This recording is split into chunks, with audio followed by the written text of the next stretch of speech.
The king is dead, and he's been buried with all of his jewels and trinkets. Jewels and trinkets that belong to me.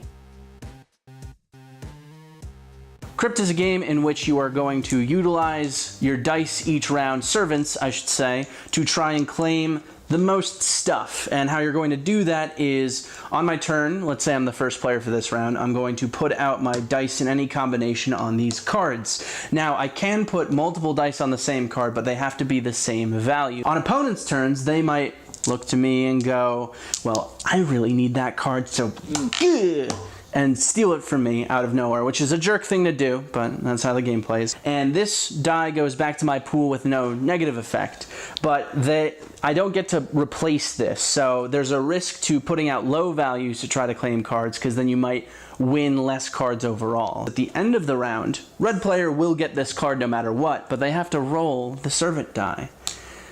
If it is below the value that they originally placed on here, which in this case it is, this die is exhausted and cannot be used next round, which means they only have 2 dice to spend on the following round when everyone else might have their 3 dice, putting them at a strong disadvantage. So this is very much a game of trying to plan out your resources and press your luck when you need to, but also play it safe with what cards you need to grab, how risky it is to spend higher value servants, etc., etc. At the end of the game, you're going to score points for these different variant characters. There are 2 sides to each card, and each of them refers to a specific type of card.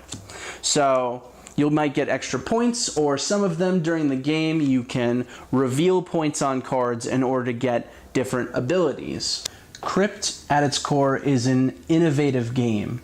It does something very smart and unique by utilizing dice as bidding tokens, where you can modify the values in between rounds to demonstrate how far you're going to push your luck. And it creates this interesting dynamic between the players as you start to strategize how high or how low you want to make the values of your dice to sort of pressure your opponents into making missteps, to have them push themselves too far and end up losing more dice than they should, so that you can press the advantage in the following round.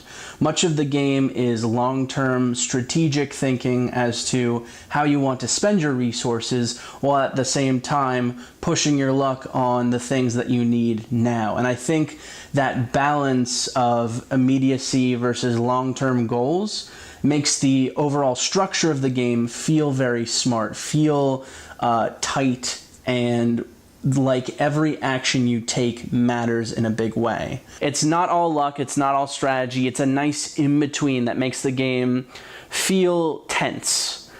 Now, unfortunately, after the first 5 or 6 games, the experience starts to peter out, and that's largely because this game has very low variability. The only varying factors round to round are what cards end up coming out and which scorecards are present for the games. And there's only 2 variants for each card type, which means within the first few games you'll have seen everything the game has to offer. There are some nice variants that you can find in the promo additions to the game or online, but for the most part, the game doesn't have too much new stuff to be adding in progressively.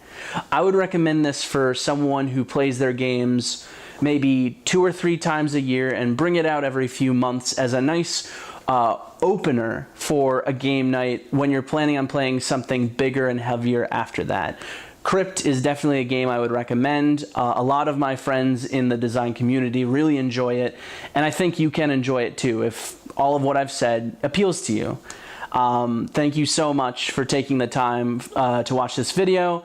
Please feel free to check out our other content. Be sure to like and subscribe if you want to see more from us. Check us out on thecardboardherald.com. We also have a Facebook page, all of that jazz, social media, do. And until next time, join me as we fight over the greatest jewels in the kingdom. God, this is gross. Or it's a sour beer.